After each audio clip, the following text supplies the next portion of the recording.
the mission. Go ahead. Okay.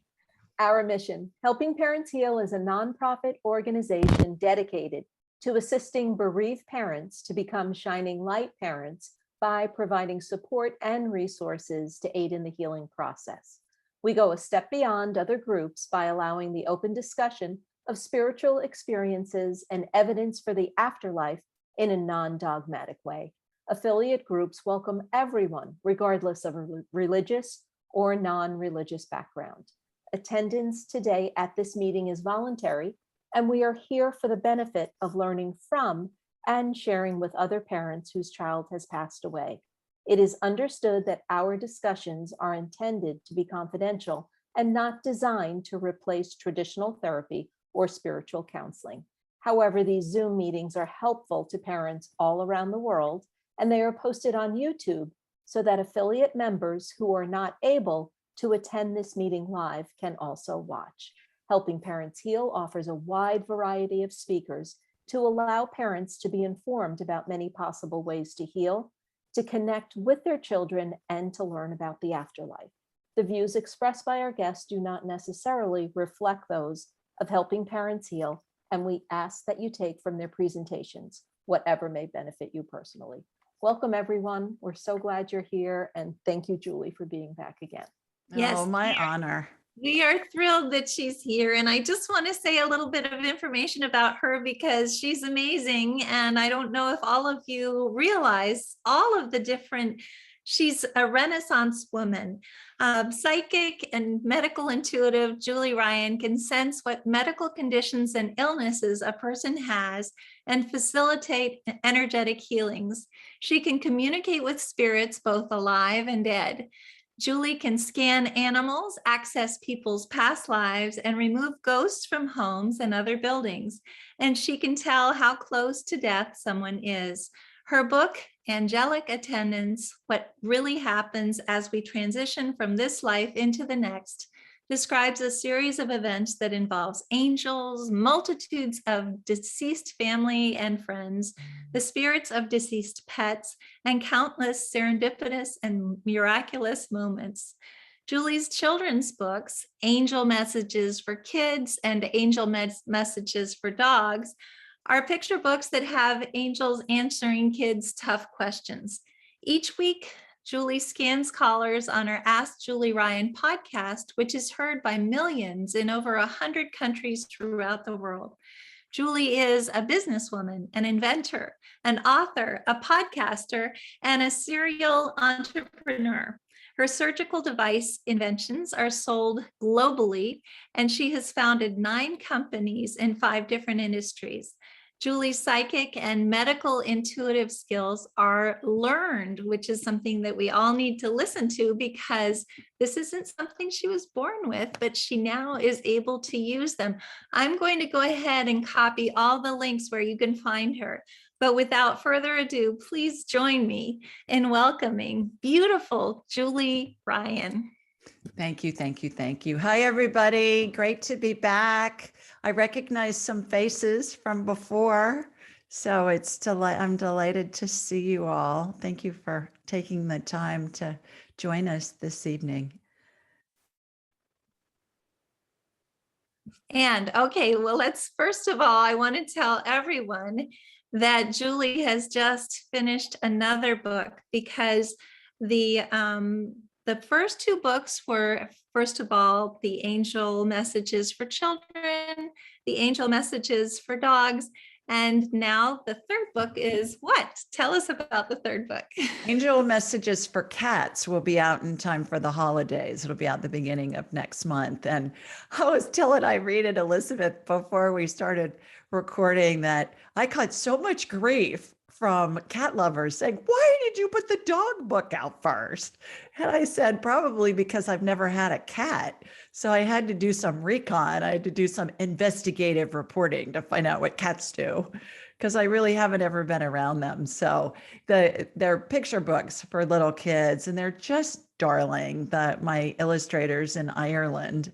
And so it's an angel on the page giving a message to the child. I think there are maybe 20 sentences in the whole book, but it's more about the illustrations, and they're so cute. So it's the third in the Angel Messages series of children's books. And the important thing for all of you to know is that she's willing to send these books to you by PDF file if you just let her know. And I think that that's just wonderful. So if you're interested, please do get in touch with Julie, and you have lots of contact information on the sidebar there. And Julie, I did say that you are self-taught. And I would love for you, I know that you did this the first time that you came and spoke to us, but could you tell all of the parents who are here this evening a little about your journey and how you were able to develop all of these incredible skills that you have, these skills for healing, these skills for being able to see what's happening as a loved one is transitioning? It's something that really interests all of us. Certainly, I'd be delighted to. As far as the books go, any of my books, Angel Messages for Kids, for Dogs, those are available now. And then Angelic Attendants, What Really Happens as We Transition from This Life into the Next. If any of you would like a gift, if you'd like a free gift, just go on askjulieryan.com, and it's the Ask Julie button. Just click on the Ask Julie button and say, hey, I saw you on Helping Parents Heal, and I'd love a copy of your books, and we'll send you a digital and an audio book free download of those. So I'm delighted to share those with you. The Angel books, the Angel Messages books are for kids, but I think the grownups enjoy them as much as the kids. Their children, I hear these stories from their parents that there's one 2-year-old that lives in New York City, and her mother said when she first got it that we had the book and she wanted to read it every night before she went to bed. And then she threw a hissy fit when they got in the car and the book wasn't in her diaper bag. So they have one now in her diaper bag and in her bedroom, which is pretty cute. That's about as good of a compliment as you can ever get. And a fun thing about those books, the children's books, especially since I know that's a new page for you, fun story, how they came about. I was being led, which means I kept getting an idea in my head to write a children's book. And I thought, I don't know anything about children's books, whatever, I'm busy, whatever. So my husband and I were driving to Chicago from Birmingham, Alabama, where we live. And I mentioned to him, I said, I'm being led to write a children's book. I promise you, the next call I got within less than 5 minutes was a gal who is head of all early childhood learning for Google. She's a big deal at Google. She's an EVP. And before that, for 20 years, she was a consultant at PBS on Sesame Street and Mr. Rogers' Neighborhood and all that kind of stuff. And so that I took that as a sign from God saying, okay, seriously, really write these books. So I thought, okay. We get to my brother's house. His sister-in-law is there for dinner. Come to find out she'd lost her little brother when they were 5 and 6. And she said, I came from a big Italian family and nobody could tell me what happened. She said, it was just a bunch of old Italians wailing, about my brother died. And she said, I didn't really understand it till I was an adult. And she said, gosh, I wish somebody would have written a book that would have helped me understand it in a 5 or 6-year-old mind. And I thought, okay, sign number 2. And then the next morning I woke up and I woke up with the thought, Angel Messages for Kids is the title. So I'm laying in bed in the guest room at my brother's house. I hadn't even gotten up. My husband was already up. And so I Googled if Angel Messages for Kids was available. It was available, and Angel Messages was available to trademark. So I sent a text to my attorney, because I have patents and trademarks for all my companies. And I said, okay, here's the deal. So it was like boom, ba boom, ba boom, ba boom, ba boom, as far as being led what to do for the children's books. Same with the Angelic Attendants. That's a whole nother story. But it's interesting how we're led, and then we say, yeah, maybe another day. And then we keep getting nudges from spirit and from our loved ones saying, no, you need to do this now. So Yeah, so it all worked out. And then I found my illustrator, and it's just the rest is history. So it's all good. And that's beautiful. And I am so excited about these books. And I have to remind everyone that we do have this extra page now on Helping Parents Heal on the website that has specifically children's books, books that we think are good to be able to read to siblings, and also kids who might have had their mother or father pass. And so I think that that's been something that's been lacking, and I'm thrilled that we do have it. And I'm really excited to have 3 wonderful books by Julie. So Julie, can you tell us a little bit about your history and tell us Sure. about how you came into doing this? Because this is something that's just so fascinating, especially since she's not like Suzanne Wilson or let's see, or Mark Anthony maybe, or Gordon, all of these different mediums who have this ability from birth. This is something that she actually was able to teach herself. So could you tell us about that and how you've used it since? Certainly. As Elizabeth mentioned, I'm a serial entrepreneur and an inventor of surgical devices sold throughout the world. And I was always interested in health stuff. And I had a time, oh gosh, probably 30 years ago, where a girlfriend gave me a book called Anatomy of the Spirit by Carolyn Mace, PhD. Some of you may have heard of Carolyn Mace.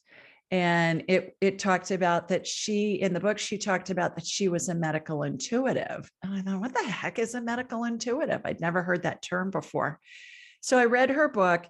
And then I thought, well, I want to know more about this medical intuitive thing. And so I went to the bookstore, because we didn't have the internet yet. I did the old fashioned thing, went to a Barnes and Noble, and I found a book called Hands of Light, which was written by a former NASA physicist 40 some years ago named Barbara Brennan, PhD. And she talked about using quantum physics and energy to help facilitate healing. And I wanted to know more after I read that book. So at the time, she had a school, and I called her school and I said, is there anybody teaching this stuff in my neck of the woods? And as luck would have it, there was. So I studied with my mentor for 6 years, paid the equivalent of what I would have paid for a PhD or an MD, and learned how to do medical intuitive work, which is, I'm like a human MRI. I can scan somebody anywhere in the world. I can scan you on Mars, even if you're in a different solar system, it doesn't matter. And then it's like I have an X-ray or a CT scan or an MRI in my head. And then as soon as something's identified, there's an energetic healing that begins. And that can take the form of something being added, something being removed. I watch procedures all the time that emulate what I saw in operating rooms for all those years when I was in there developing products and testing prototypes and training surgeons and stuff like that, training reps. And so what I found when I was doing the medical intuitive stuff pulled me in first. And then what I found was communicating with spirit. Once you're communicating with spirit, you can do it all. I can do past life stuff. We can communicate, as Elizabeth said, with a spirit who's attached to a body, one that isn't attached to a body. It doesn't matter. It's just all energy. I can scan your pet. I can scan your pet lizard, whatever. And so it's ended up being really interesting. And now I teach people how to do what I do, because we all have the ability. It's just a matter of developing and enhancing it. We've all had situations where we think of somebody, and then it seems within the next day or two, we get a call from them or a text from them, or we run into them and we think, oh, what a coincidence. I was just thinking of you. Well, no coincidences in life. That was you having information coming in telepathically or psychically. And we've all had that. We've all had situations where we have a thought to do something and then we don't follow what our gut thought is, and we regret it. Wouldn't you agree? I mean, most of us have experienced that in some way. And so it's really easy to communicate with spirit. What I teach and what I do is our heads are big satellite dishes. They receive and they transmit frequencies. And every spirit has a frequency that they keep throughout all of their lifetimes. So in order to communicate with anybody, whether you knew them or not, if they're deceased or alive, it doesn't matter. You just think of them. And then that connects your satellite dish head with their frequency, like a radio station that's broadcasting their frequency, and you're connected. And then you just say something to them, either in your mind or aloud, and they're going to answer you, and it's going to come in instantly, as fast as you can snap your fingers. Now, if you think about it for more than a couple of seconds, that's going to be your brain talking to you. But when it comes in within a second, you know that's their answer. And the more you do it, the better you're going to get, the more validation you're going to get, the more validation you get, the more you trust it. And then it's just second nature. Sorry, I'm muted. There are a lot of really good questions in the sidebar, and I'd like to maybe start with this one. When I talk to my daughter, this is Janine asking, when I talk to my daughter who has transitioned, she always says, I'm here. How can she always be present for me and also doing lots of things, learning, helping others, etc.? Could you maybe address that? Sure. We're made in the image and likeness of God. It says that in the Bible. It says it in lots of other holy scriptures. Most of us think God looks like some old man sitting, we've been taught, right? God looks like some old man with a white beard and long white hair, wearing a white gown, long white gown, and looks like Dumbledore from the Harry Potter movies or Gandalf from the Lord of the Rings movies. Well, that's one perspective. My perspective is we're made in the image and likeness of God in spirit form. So God is energy, God is spirit, God can be everywhere all at the same time. Spirit tells me over and over and over again for 30 years that they can be with all of their loved ones all at the same time and doing other things at the same time, which is hard for us to try and integrate into our human frame of reference because we don't have a frame of reference for that. It's just what I've been told countless times, and others as well that can communicate with spirit. So will we know for sure if that's true? Yeah, when we transition, when we're in spirit, we'll know that. But in the meantime, is it feasible? Yeah. Can we prove it? Probably not in our human form, but we can prove that we can communicate with spirit because we can get validation for things that they tell us. That's beautiful. Corey is asking a slightly different question. I am curious to know if mediums ever learn things that would be upsetting for the earthbound person to hear. Is there anything that you might imagine or have heard that might be something that here on Earth we shouldn't or we don't want to hear? Well, the first thing that comes to mind would be something that would be a medical diagnosis or a medical situation that's going on. And people say, well, what do you do if somebody has cancer and you can see that they've got cancer and you're talking with them? And I say, I don't edit anything I get because everything can be healed. Everything can be healed. And who am I to decide what somebody needs to hear? That's not my place. I'm the facilitator. It's spirit working through me and with me. So sometimes death is the healing, and that's hard for us to comprehend. If I'm scanning somebody and they're in one of the phases of transition, that those of you that have read my Angelic Attendants book or will read it, you'll learn about that. And it's a configuration in 12 different phases of how angels and deceased loved ones surround us and the spirits of deceased pets. For those of you that are pet owners, every pet you've ever had in your life, their spirit is there. I call it the Welcome to Heaven Committee.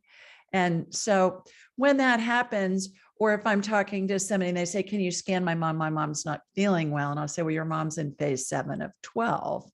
Of the phases of transition. If you go on my website, askjulieryan.com, those illustrations are up there. You can see what I'm talking about. And so that's disconcerting at times, but then I can always communicate with the person who's dying And there are 3 questions, even if they can't communicate themselves, there are 3 questions that I always ask. Are you ready to go? Are you in pain? And what do you need? And what they need ranges from, I'd like a chocolate candy bar to I'd like a magazine, or I'd like my favorite story. May I share my favorite story? Do we have time for that? Yes, please do. My favorite story, some of you may have heard this if you've heard me on this before, but this is still all my all-time favorite. I was working with a woman whose elderly father was on a ventilator, and they took him off and they thought that he would go within a matter of minutes. Well, 2 weeks later, he's still hanging on. 2 weeks later, the family's just beside themselves because they don't want to leave him. And it's ready. I mean, they're ready. They don't know if they need to transfer him or what. So anyways, he couldn't communicate. He was in a coma. He couldn't communicate verbally, but I was communicating with him telepathically. And he told me that he wanted somebody to file his quarterly estimated taxes. And the family said, what? Why are you worrying about that? And he said, I need you to file my quarterly estimated taxes. He kept saying that. So 2 weeks go by and the daughter calls me and she said, for heaven's sake, what does my father need to just go on to heaven? So I'm talking to her on the phone. I'm talking to him telepathically. It was like a cosmic conference call, is what I say. And he said, I need them to file my quarterly estimated taxes. And she said, I don't even know where they are. So I'm asking him, I said, where are they? And he said, they're in a desk in my bedroom and they're the second drawer on the left. Just go get them and put them in the mailbox. So I told her, I said, go look, see if they're there. Well, sure enough, they were. And he had them all filled out. He had the check made out. He signed everything. The envelope was stamped. She put it in the mailbox on her way back to the hospital. He died a few hours later. Well, come to find out, she was the executive of his estate, which was fairly sizable. And it helped a lot by having those taxes with the postmark date on them as she was settling his estate. So that's still my all-time favorite story. But there's lots of stories in my books about, in my Angelic Attendants, about working with families and their stories of what their loved ones need. But it's all across the board. I had a woman last week whose mother was dying and she had Alzheimer's for years. And she said, what does my mom need? And she wants you to bring her book. She said her book, she hadn't read a book in 10 years. She's just not able cognitively to do so. And her sister said, well, what about the book that she had as a child with all the movie star pictures from the golden age of Hollywood and all the autographs? So the daughter brought that, it was like a scrapbook, to the nursing home. Her mom, she emailed me a few days ago. She said, my mom has not had that book out of her sight. She takes it into the bathroom with her when she goes. So that was the book that she wanted. So it's just, the stories are endless and they're just so heartwarming. That's so beautiful.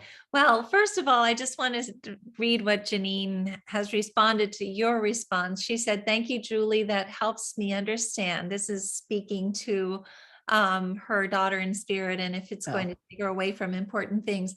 I can't possibly distract her then. I was concerned I might be keeping her from important work and learning if I constantly chat to her or chat with her and ask her questions. Thanks. So I think that all of us on here have to understand that our kids are never bothered by having us speak to them. And I don't think that we can speak to them too much, but it's true that they have a lot of other things that they're doing. And maybe if they're not answering right away, it's because they are very busy. So let's see. There are a lot of other questions. One is about Alzheimer's and dementia. Do you work with Alzheimer's and dementia patients to be able to communicate with them and maybe help the transition process, but also know exactly what they're feeling and how they are reacting to the issues that they're having with their body? with their mind, not with their body, really. Yes, all the time, all the time. And it's very helpful to the family because we can get specific information about not only health stuff, but also about what they'd like. What can they do to help make them more comfortable? What do they want them around more? Who do they want to see? Things like that. And when somebody's dying, the spirit and the body separate, and the spirit hangs on to the top of the head like a cartoon caption bubble. You know, if you look at a cartoon, it'll have a bubble ahead of the character's head and on top of the character's head, and it'll have their words or their thoughts in it. That's what the spirit looks like. I call it the spirit bubble. So when somebody's dying, I don't have the ability to scan them. Now, I've done it a few times and I'll explain how I do that, but I don't have the ability normally to scan them from a medical standpoint, because it's as if I'm looking in a pitch black room without any electricity. It would be like looking at an x-ray in a pitch black room. You can't see it. So the spirit is the power source for the body. And when the spirit is exiting the body, you know how people that have had near-death experiences talk about going through a tunnel? That's what they're doing. They're going through and they exit through what's called the crown chakra. Elizabeth knows way more about that than any of us, with being a yogi. And so that's the tunnel that they're going through. There have been a few occasions where, have any of you, I know many of you have seen Peter Pan, the play or the movie. Peter Pan, you know, at the beginning, how Wendy, Michael, and John and Nana Dog are in the nursery, and Peter Pan shows up because he's looking for his shadow. He's lost his shadow. And Wendy sews his shadow back onto his body, and she tacks it at his toes. She'll put a few stitches in it. Any of you remembering this from seeing Peter Pan? That's what I've done. I mean, I stole it from Peter Pan. And so there have been more than one occasion where I've gotten somebody's spirit back in their body just temporarily to be able to scan them medically. And it's worked, but not very often. I don't do that very often. When I'm led to do it, I do, but you know, nothing like learning your techniques from Peter Pan, huh? Yes, I think that's wonderful. All of these authors are so evolved, obviously. Felice is asking, there's so much talk about how spirit reincarnates. Well, how can the spirit be in a new body and personality and still communicate with me and know me? Could you maybe address that for Felice? Sure. What we were talking about before, that we can be in multiple places all at the same time. Along those lines, what I hear repeatedly from spirit is we can live multiple realities at the same time too when we're in spirit form. So again, that kind of lets our heads explode, because we don't have a frame of reference for that in our human existence. But is it feasible? Yeah. Do I understand it? No. Have I been told it limitless times, countless times? Yes. So we can be living multiple realities all at the same time. And I think that probably is what we witness when I see ghosts or spirits in a building. There's a chapter in Angelic Attendants about a building, an office building, that had all these ghosts. I mean, a bunch of ghosts in it, bunch of spirits. And so I was witnessing something that happened decades ago, long time ago. And it was at the turn of the 20th century. And so I was witnessing that as if it was still going on simultaneously with what was happening in my current existence. It's fascinating to watch. It's like watching a movie in real time, but I could communicate with the spirits that were there. I could feel sensations when they were close by. My every hair, you know, on my body was like standing on end. And it's because the vibration is so high, because they don't have a body that brings down the vibrational level, because bodies are dense. I use the analogy of trying to run an electrical current through a bowl of pudding. It's going to slow down the current. That's what happens. So they are concurrent, simultaneous realities. that are happening all at the same time. That is so fascinating, because when we were in Corsica a few summers ago, more than a few now with the pandemic, but I was there with my two daughters, and we went to a place called Filatosa, which is prehistoric, and it's a village that has sculptures. It has all different kinds of structures as well. And my daughter, who's very intuitive, could see the people moving about in their homes. She could see them moving about outside as well. And a lot of the visitors were going inside the homes and visiting, and she didn't want to. She said, no, they don't want us to be walking into their homes. They don't want that. And so I thought it was so interesting that she felt this from the people who were there. I felt enormous peace at this location, but I'm sure that it probably isn't fun to have people tramping through your home if you're trying to keep it clean, and you have a whole bunch of tourists who are coming through looking all over. But anyway, what you're saying kind of reminds me of that experience with her. I had one not too long ago, last year. I was, if I may share that real quickly, I was in the Basilica in Baltimore, Maryland, in the Inner Harbor. And that was the first Catholic basilica in the country. It was the first diocese in the country. And Bishop John Carroll founded it. So I'm in the Undercroft. I went there to church. I had some time. I went there to church. I ended up, there was a funeral that I crashed. I didn't know it. There was a noon mass, and I ended up at somebody's funeral that I didn't know.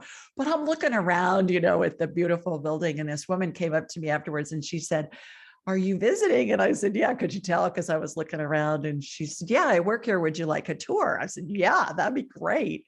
So she took me on a tour, and underneath they've got a chapel and all these crypts and stuff underneath this basilica. So anyways, we're in the chapel.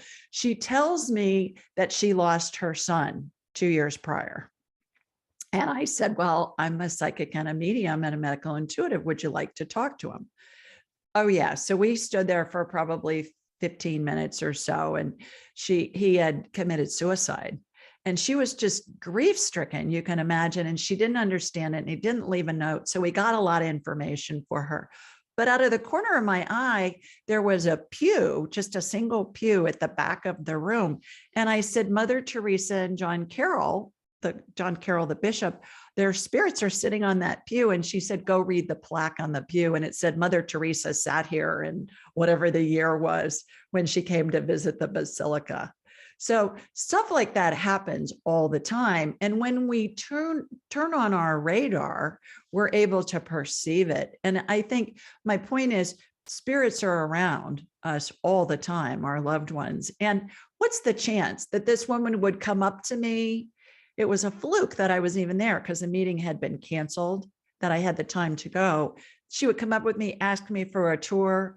She would start talking to me about her son that had passed recently and how distraught she was. And I could communicate with her son. There are no coincidences in life. So I think just be open to these experiences as they come up and as they happen. That's beautiful. And along the same lines, Lynn is asking, I've been trying unsuccessfully to communicate with my transition son for 6 months.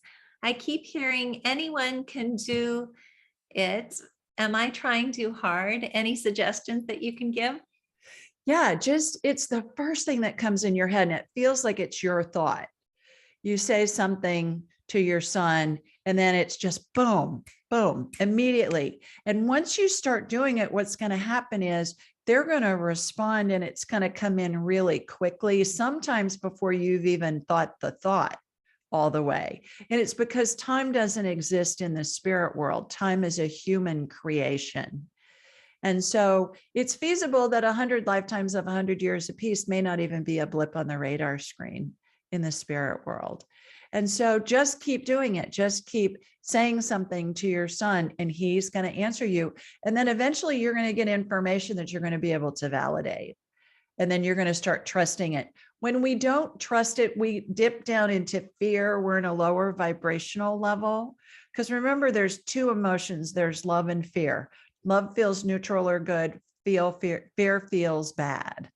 And so when we're in a fear frequency, it's harder for spirit to communicate with us because that frequency is low. I always say it's harder for spirit to communicate with us on the I feel crappy channels. So the 2-minute rule is my go-to. And that is when you feel badly, you ask yourself, is this going to kill me? Is this going to kill me in the next 2 minutes? If it is, get out of the road before the bus runs you over. If it isn't, then as soon as you ask that question, you raise yourself back into a higher vibration, because curiosity is based in love. Curiosity is interesting. You want to know more. Another trick that I teach that I'm happy to share with you guys is, the Superman pose, the Superwoman pose, legs spread apart, hands on your hips. If you do that, and here's the Julie Ryan edition, you envision core of the earth energy coming from the core of the earth and shooting up through the top of your head, that immediately raises your vibrational level. So movie stars are taught that. If you look at the red carpet events before the Oscars or the Grammys or whatever, most of them are standing in that Superwoman pose, or especially the women, or a modified pose where they'll have one hand on their hip and their legs are spread out a little bit. I call it the sorority girl pose too. Sorority girls pose like that. I'm a sorority advisor. I see lots of sorority girls at the University of Alabama. And if you watch the red carpet events, they're taught that because when you assume the Superwoman or the Superman pose for the guys that are on listening or tonight, what happens is it lowers your cortisol levels and it raises your serotonin and your dopamine levels. And there's a professor at Harvard called Amy Cuddy, Cuddy, and she did a TED talk on it. And she's done research that shows that. And so I've spoken at a lot of big conferences, and you better believe I'm in the ladies' room in a stall doing a Superwoman pose before I go out on stage with the double jumbotrons, because it lowers my cortisol levels, my stress levels, and it makes my brain chemicals feel better. So Superwoman pose, Superman pose, that's a really easy, quick way to get into alignment with your spirit. And then your loved one will be able you raise your vibration, your loved one it will be easier for them to communicate with you. That's wonderful. Sherry is asking two different questions. The first one is, do you have a way of seeing what caused a loved one to transition? My father passed on Thursday, and we don't really know what happened. That was the first part of her question. And then the second part that you might be able to answer as well is there a way to know if my dad and mom are both with my son now? So obviously Sherry's son had already transitioned, her mother as well. Now her dad's over there. But in the work that you do, is it something that you're able to see how someone transitioned if there's a question about the way that they did transition? Absolutely, all the time. Because as soon as we start talking about them, they come in instantly. Remember, our heads are big satellite dishes. So they come in instantly, and then we just talk with them. What I got was heart attack when you first asked the question. And is your son with your parents? Absolutely. And he was with them as they were transitioning as well. Yeah. And remember, everybody's surrounded by angels and deceased loved ones and the spirits of deceased pets. And everybody goes through the 12 phases of transition, whether they die very instantly, like in the case of a homicide or suicide, or a heart attack where somebody, dies very quickly, or whether it's prolonged over days, weeks, months, years. And there was a mom that was on one of the other times that I've been on this group, and she sent me an email, excuse me, after I had been on last time, I believe it was. And she said, thank you for telling me that, how the loved ones are there, because my child, who I believe her son was 4 when he was transitioning, he kept saying, Mommy, who are all these people in the room? Can't you see them, Mommy? Who are all these people? And so that child could see the spirits.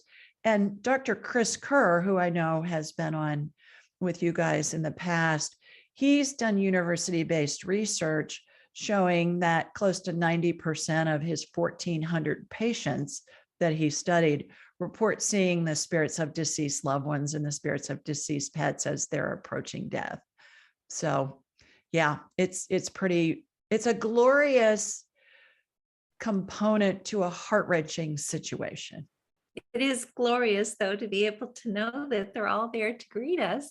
And along the same lines, Lisa is saying, I work for Amazon Flex and can feel spirits sitting in chairs on people's front porches. Always tempted to tell the residents, but I don't want to freak them out. Do you ever tell strangers, Julie? I don't. I believe that's an invasion of their privacy. Okay. Now, if I've never had this situation where some spirit has said, hey, tell my mom, whatever, or tell my grandmother, or it's a grandma telling, wanting somebody to know something. But normally it's somebody who comes to me and asks. Yes. And then we go that way. There are plenty of people well, you. yeah, but there are TV shows where, somebody's going through a drive-through, picking up a hamburger and going, hey, by the way, your dead grandma is standing behind you. And, she was to tell you that. I don't know how much that really happens. I think it's probably for TV and for entertainment as much as anything. But no, I don't normally have that happen. But I don't walk around with my radar on. I turn it on and off at will. If I walk into a room and something's going on, that'll be my clue to turn on the radar. And it's just instant. I turn it on and off at will. So yeah, I don't walk around scanning people. I don't think that's ethical. Well, I think it's interesting that Lisa's able to see these people on the porches at all. Yeah. Fascinating. And that's the first step in being able to communicate with our kids as well. That's right. Elena is saying something very interesting. I love this. I had a hard time hearing my son. Then I came up with a solution. I got an old dial-up phone. I started dialing my son's number. Miraculously, I began to hear his responses through that phone. Doesn't that sound fascinating? Well, what you're doing is you're getting out of fear, right? You're dialing the phone and it's getting you away, far enough away from fear for a few seconds where he can communicate with you through the phone. So that makes sense. That's why our loved ones oftentimes will appear in dreams, because our active brains are not discounting every thought that we get from them, because they're coming in and using our thoughts to communicate with us. And so our active brains are calmed down enough when we're asleep that they can communicate with us sometimes through dreams. That's why that happens. That's wonderful. And actually, there's a question here asking from Teresa, do we actually leave our bodies when we sleep? Yes, all the time. Okay. All the time. It's called astral travel. Mm-hmm. Yeah. And so you can set up a date with your loved one before you go to sleep. Say, hey, you want to meet me? And we were talking about Bora Bora before. And because I was commenting on Irene's backdrop, doesn't she kind of look like she looks like I don't know, a fairy in a garden or something tonight, like a magical fairy with those lilies behind her. And so you can just say to your loved one, hey, meet me in wherever, and they'll meet you in your dream. People that do that, and they do it, sometimes it takes a few tries, but then they'll remember things and they find that it's just so comforting. That's beautiful. So along the same lines, because this is the opposite, do antidepressants create a block in the communication? So if someone took something before they went to bed, will they be able to connect with their loved one in spirit? Yes. No, Yes. it doesn't create a block. Oh, goodness. Okay. So it is something that people will be able to do. That's a really good thing to know. Okay. And then we have so many people asking questions. Lisa's asking, can our loved ones be stuck and haven't crossed over because of unresolved issues? I don't think so myself. If yes, how do we know if they are? I don't know what your thoughts are on that. Julie, do you believe that people get stuck or? I do not. I believe everybody goes to heaven. You know, all dogs go to heaven, like the movie says, all people go to heaven too. All humans go to heaven as well. And what I see when there are ghosts in a house or something going on along some paranormal stuff going on in a home or a building or whatever, here's my take on it, that the spirit, we all come in with things that we want to explore and experience. My take on this is the spirit, once they're in heaven, wants to explore more in the human reality, but as only in non-physical. So that's what they're doing. So again, we all have a part of us that stays in heaven, and then we have other life experiences, perhaps in multiple realities all at the same time. Again, I don't understand it. It's just what I've been told. And it's hard to understand because we don't have a frame of reference for that. It's kind of like you hear stuff like that and I want to go, huh? What? And so I'll ask more questions, but that's what I hear. I've heard consistently from spirit that there's a part of us that always stays in heaven, but then there can be a part of a spirit that wants to have more, not so much unresolved things, wants to explore more of the human existence at this time. Okay, that's beautiful. There are so many great questions tonight. There's a question about, let's see, Lana is saying, I have a video of my granddaughter who is surrounded by orbs flying in and out. She started waving and saying, hi, Tristan. Tristan is Lana's daughter. My daughter who transitioned is Tristan. It gave me chills and happy tears. So this goes along with another question. When my son was 3 to 4, he was constantly talking to someone invisible to us. Does it mean he had ability to see spirits then? When he grew up, he became very spiritual. So what would you say about younger kids and their spiritual abilities? The orbs, if you see an orb in a photograph, oftentimes they'll be in family photographs. Those are spirits. People send me pictures all the time and say, okay, who is this? You know, who's in this orb? And the orbs look like what Glenda the Good Witch flies into Munchkin Land inside, you know, in the Wizard of Oz, you know, how she travels, it's kind of like a bubble. That's what the orbs look like. So those are spirits. Our digital cameras just take the picture so fast that they can capture them, number one. Number two, everybody comes in with the ability to perceive and communicate with spirit.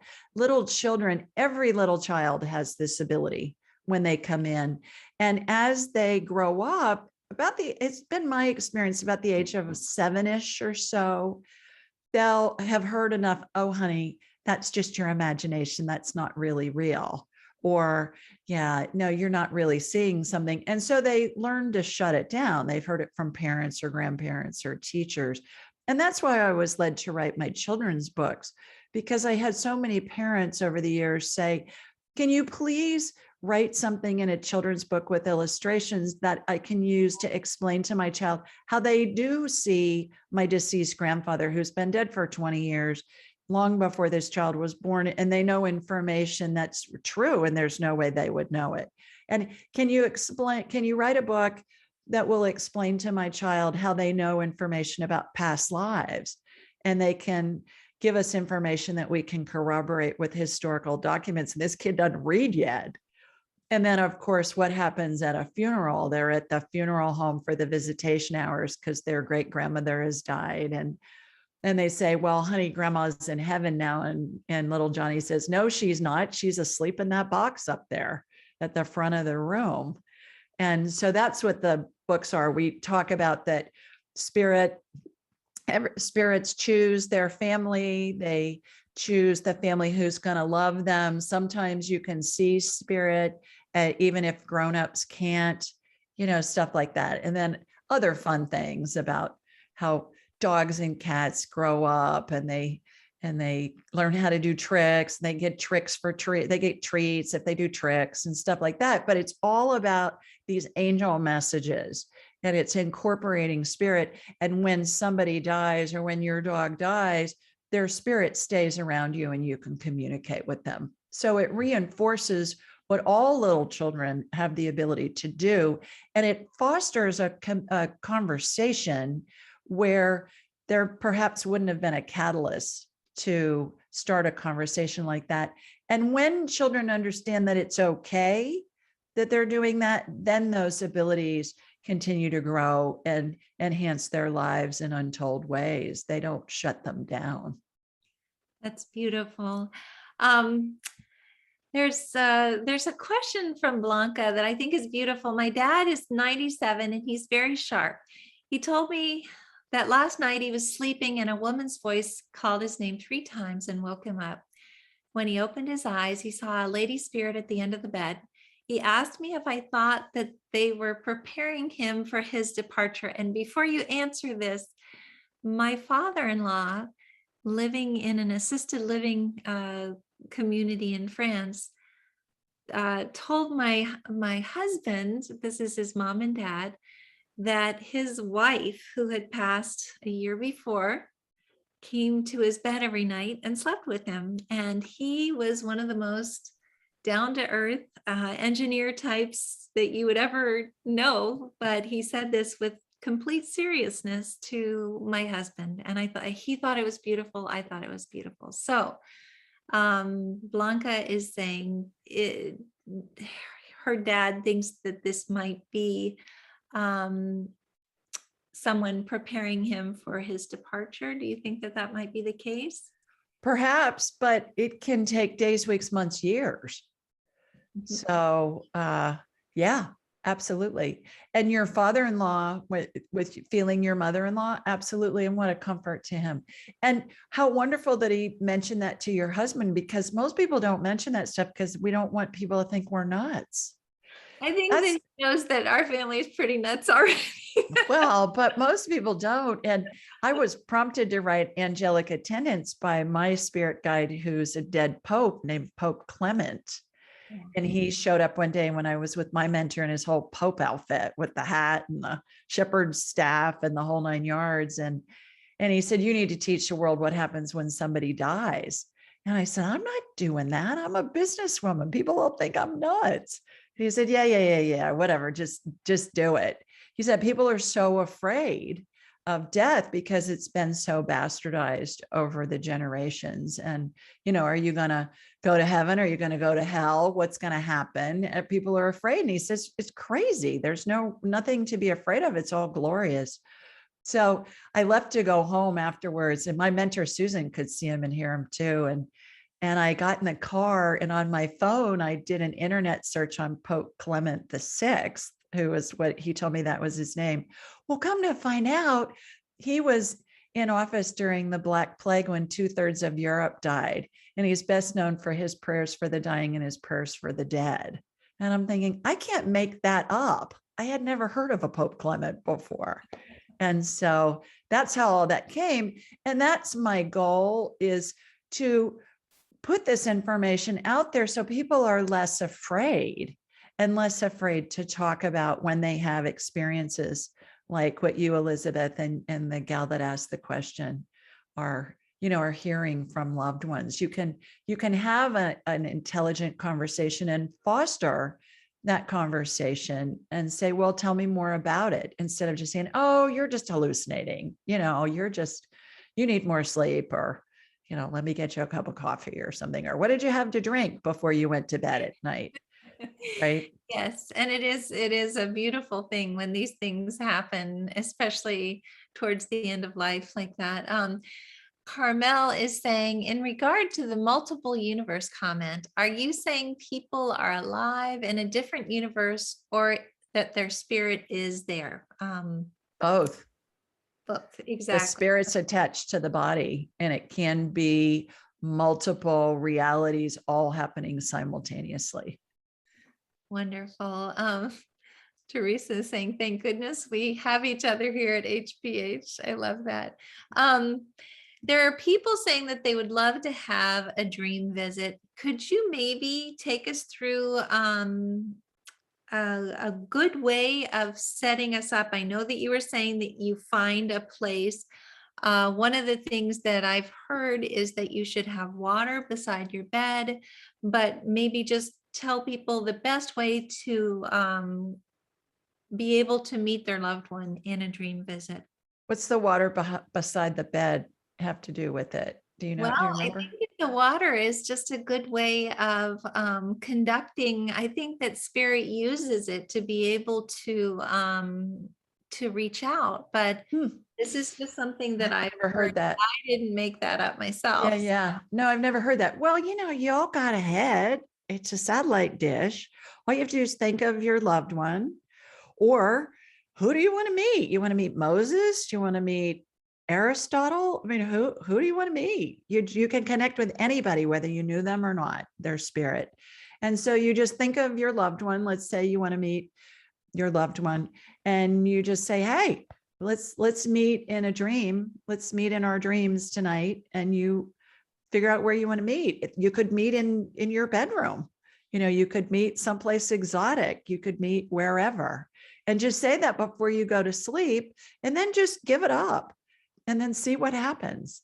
And if you wake up in the middle of the night, I don't remember my dreams normally, but sometimes when I wake up in the middle of the night, I'll remember them. And I am not going to get a piece of paper and a pencil. So I dictate them into my phone, and then I send myself an email of the dictation the next morning, because I can click on the, that little microphone on the bottom of the keypad on the phone, and I'll dictate in the phone like an old fashioned dictation, those handheld things they used to have. For those of you that are old like me and you remember those, they just dictate it into your phone, or you can make notes, of course, but I don't know that you want to wake up that much in the middle of the night and turn on a light or anything.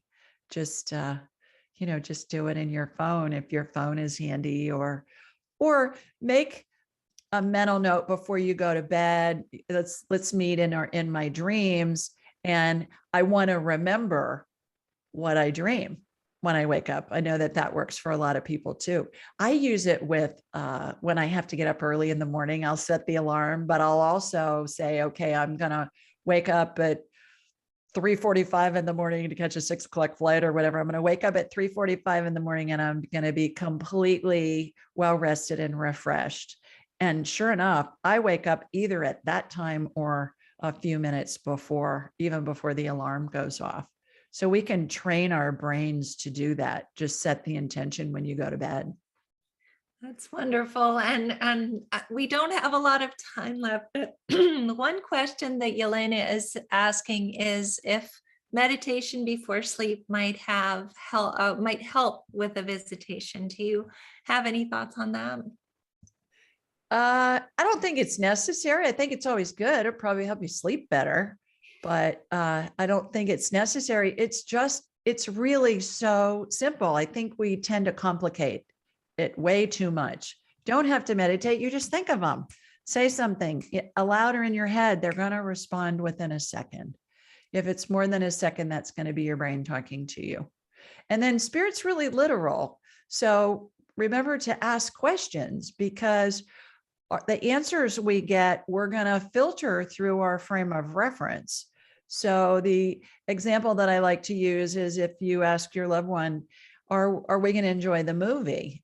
And you hear a yes, and then you're watching some movie tonight on TV and it's awful. And you're thinking, what the heck? You told me we'd like the movie. Well, the way you ask the question could pertain to any movie that you're going to watch throughout the rest of your life, versus if you'd said, hey, are we going to enjoy watching Frozen 2 on Disney Plus tonight? You're specific where you're going to watch it, when you're going to watch it. By the way, if any of you haven't seen Frozen 2 yet, watch it. It's fabulous. So be specific in how you ask the questions. Well, just two more quick things. So Sabina is saying that she had strong visitation dreams within a week after transition, but less now. And now that she's connecting in other ways, which sounds reasonable, I would think. But Dawn is also asking another question about those dream visits, saying that she's heard that 3 o'clock or 3 a.m. is kind of the witching hour, or the hour that's really a good time to be able to connect with our loved ones in spirit. Do you have any thoughts about maybe in the beginning that we do get a lot more signs and then they possibly drop off after? And then also this whole idea of maybe that 3 o'clock time period being a good time to connect. I've heard 3 to 5. When you were asking the question about 3 o'clock, I got a jolt of energy that went through my body. So that's confirmation from spirit that, yeah, it's like 3, 4, 5-ish, something like that. There are lots of people that believe that that's when the veil between different realities is very thin. I think it has to do with our brains being rested and we're in deep sleep. And so our egos aren't there trying to control who's coming in or what they're saying or whatever. I think that is certainly part of the equation. What was the other part of the question? The other part is getting a lot of signs in the very beginning when our loved one transitions, either dream visits or other types of things that come through validations, and then maybe having that drop off as we move forward. Do you have any thoughts on that? And is it because we're not doing as much, or is it because maybe our kids don't think we need it as much? I think all of the above. I think they're there comforting us at the beginning. And then as we get further and further away from their passing and our lives start resuming some normalcy, that it's not so much in our, in our constant thoughts. And we create our reality based on what we're thinking at any given moment. So remember, our heads are satellite dishes. Every spirit has a frequency they keep throughout all their lifetimes. Every thought has a frequency too. And thoughts are broadcast on a frequency similar to a radio station. You're listening to country music on 105, the Bull or something. And that's the megahertz on which that music is being broadcast, the frequency. And you want to listen to classic rock, you change the channel to a different frequency. So I think a lot of it has to do with what our thoughts are. And when we first lose somebody, certainly we're raw and we're trying to make sense of it. And it's very much occupying our thoughts. That's true. And I think that you're exactly right. And I think that our kids too, they've got lots of other stuff that they get to do, and they're meeting each other, they're having fun, and they're home, they're happy, healthy, and home. And we're in school here, and it's nice that they're learning to communicate with us at the same time that we're learning to communicate with them. But I want everyone here to know that it will be like a blink of an eye to see them again. Once we do see them again, it's going to be as though not a second has passed since the last time that we saw them. And they are with us every day. They're holding our hands, they're walking beside us, they're helping us towards healing. And I am so glad that Julie was able to come on and tell us a little bit more. And not only that, I'm so excited about this new book, Angel Messages from Cats, but also having been able to put these other 2 books, as well as now the cat one, on our children's page. So thank you so much, Julie. And do you have any closing thoughts that you'd like to add before we say goodnight? Sure. Everything's at AskJulieRyan.com. I do a show on Thursday nights from 8 to 10 Eastern. It's a blast. People call in from all over the year, all over the world, and throughout the year, and ask Julie Ryan. I mean, anything about health, or if you want to talk to a deceased loved one, or if you want to tell how close to death somebody is, like scan pets. We do, I kind of feel like I'm the Dear Abby of the spirit world sometimes. People will ask for career advice and love life advice and stuff. And so we ask the spirits and beyond what their advice on that is. So that's a blast. And I teach a class called Angelic Attendant Training. If any of you are interested in learning how to do all this stuff, now this woo-woo stuff, as I call it. And then if you want a copy of my books, just askjulieryan.com, click on the Ask Julie button, say, I heard you on Helping Parents Heal. I'd love a copy of your books, and we'll send you the digital and the audiobook downloads. And if you have kids or grandkids, let us know and we'll send you a digital copy of the children's books as well, just as a gift to you from Elizabeth and Irene and me. Thank you so much, Julie. You are so welcome. And we have all of these people saying thank you in the chat box as well. I have put the information to be able to reach you in the chat box, but I'll also put it on the YouTube video so that people will be able to find it. And we'll definitely have you come back and speak more if you're willing to. And Always. thank you so much. And we always unmute everyone and allow everybody to say thank you and good night. Did you already do that, Irene? Yes, everyone can unmute. Thank you, Julie. Thank Great you. night. Thank you Thank so you. much, Julie. We Bye, really everyone. wondered it. Irene and Thank you, Irene. Tomorrow. Thank you so much. Very interesting. Bye. Thank you. Yes. Okay, and talking Thank about you, Julie. Very much. advocacy. So Yes. yes. And love you guys. Take care. Bye. Bye. Thanks so much, Julie. Night. Maybe move.